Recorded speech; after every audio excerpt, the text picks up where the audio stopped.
Hi friends, నమస్తే. Welcome back to our channel. ఈరోజు మన వీడియోలో చింతపండు పులిహోర ఏ విధంగా తయారు చేసుకోవాలో ఈ వీడియోలో చూసేయండి. అందుకోసం ముందుగా ఒక లెమన్ సైజ్ చింతపండును ఒక 15 మినిట్స్ ముందు నానబెట్టుకుని చింతపండు రసం తీసి ఒక బౌల్లో పక్కన పెట్టేసుకోండి. నెక్స్ట్ స్టవ్ పైన ఫ్యాన్ పెట్టుకుని 2 స్పూన్ల జీలకర్ర వేసుకుంటున్నాను. అలాగే హాఫ్ టీ స్పూన్ మిరియాలను వేసుకుని 1/4 టీ స్పూన్ మెంతులు వేసుకుని లో ఫ్లేమ్లోనే వేయించుకోవాలి. 2 నిమిషాల పాటు వేయించి స్టవ్ ఆఫ్ చేసేసుకుని కొంచెం చల్లారిన తర్వాత పౌడర్లా గ్రైండ్ చేసి పక్కన పెట్టుకోండి. తర్వాత ఇదే ఫ్యాన్లోకి నానబెట్టి పక్కన పెట్టుకున్న చింతపండు రసాన్ని వేసుకోవాలి. చింతపండు రసాన్ని ఒక 2-3 నిమిషాల పాటు మిక్స్ చేసుకుంటూ ఉడికించుకోండి, ఇందులో ఉన్న పచ్చివాసన పోయేంత వరకు.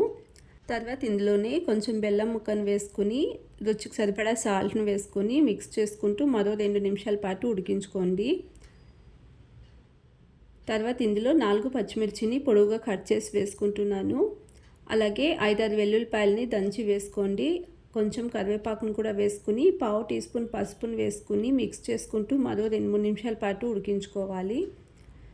ఈ చింతపండు రసం బాగా ఉడికిన తర్వాత ఇందులోనే నేను ముందుగానే వేయించి గ్రైండ్ చేసి పక్కన పెట్టుకున్న పౌడర్ని వేసుకుంటున్నాను. ఇది 2 టీ స్పూన్ల వరకు అయ్యిందండి. పౌడర్ మొత్తాన్ని వేసుకుని ఈ పౌడర్ వేసిన తర్వాత ఎక్కువగా ఉడికించుకోకూడదు. 2 నిమిషాల పాటు ఫ్రై చేసుకుని స్టవ్ ఆఫ్ చేసేసి ఒక బౌల్లో తీసి పక్కన పెట్టుకోండి. తర్వాత పోపు కోసం స్టవ్ పైన ఫ్యాన్ పెట్టుకుని 2 స్పూన్ల ఆయిల్ వేసుకుంటున్నాను. ఆయిల్ కొద్దిగా వేడైన తర్వాత ఇందులో కొంచెం ఆవాలు, అలాగే 4 టీ స్పూన్ల వరకు వేరుశనగ గుళ్ళను వేసుకుంటున్నాను. తర్వాత 1 టీ స్పూన్ శనగపప్పు, 1 టీ స్పూన్ మినపప్పును వేసుకుని లో ఫ్లేమ్లోనే కొంచెం క్రిస్పీగా అయ్యేంత వరకు ఫ్రై చేసుకోండి. తర్వాత ఇందులో 3 ఎండుమిర్చిని తుంచి వేసుకుంటున్నాను. అలాగే కొంచెం కరివేపాకును వేసుకుని ఫ్రై చేసుకోండి.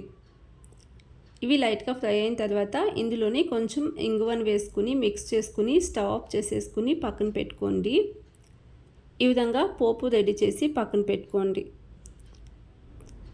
నెక్స్ట్ నేను ముందుగానే రైస్ని ఒక బౌల్లో వేసి ఈ విధంగా ఆరబెట్టుకున్నాను. రైస్ పూర్తిగా చల్లారిన తర్వాత నేను ప్రిపేర్ చేసి పక్కన పెట్టుకున్న చింతపండు పులుసు అలాగే పోపును వేసుకుని మిక్స్ చేసుకోవాలి. ఇక్కడ చింతపండు పులుసుని అంతా ఒకేసారి వేసుకోకుండా ముందుగా 2 స్పూన్లు వేసుకుని మిక్స్ చేసుకోవాలి. పులుపు చెక్ చేసుకుంటూ రైస్కి మిక్స్ చేసుకోండి.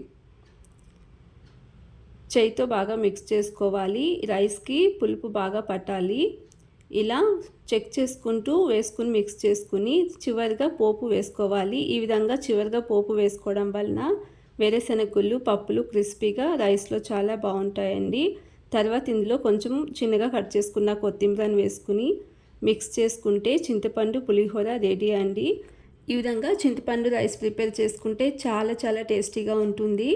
సేమ్ టెంపుల్స్లో ప్రసాదంగా ఇస్తారు కదా, అదే పులిహోర తిన్నట్టే ఉంటుందండి. ఒకసారి ఈ విధంగా ట్రై చేయండి. రెసిపీ నచ్చినట్లయితే ప్లీజ్ ఛానల్ని సబ్స్క్రైబ్ చేసుకోండి, లైక్ చేయండి, షేర్ చేయండి.